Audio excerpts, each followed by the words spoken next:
ఎప్పటిలాగే ఈసారి కూడా నా ఓటు హక్కు మా కుటుంబంతో సహా అందరూ వినియోగించుకోవడం జరిగింది. ఇదే విధంగా ఇదే సమయంలో ఒక్కరికి ఎప్పటిలాగానే మళ్లీ వినియోగించుకుంటున్నారు.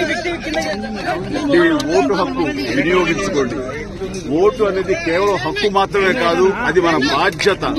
సో ఆ బాధ్యత అనేది మన దేశ రాష్ట్ర రూపురేఖలు మార్చివేస్తుంది.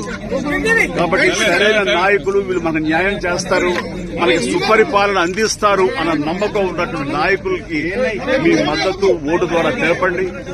ఆ తర్వాత మన అభివృద్ధిని రావడానికి, అభివృద్ధి పథంలోకి మన దేశం కానివ్వండి రాష్ట్రం కానీ వెళ్ళటానికి మీరు దోహదపడేవాడు అవుతారు. So please make use of your vote power. Vote హక్కు వినియోగించుకున్న వారికి అది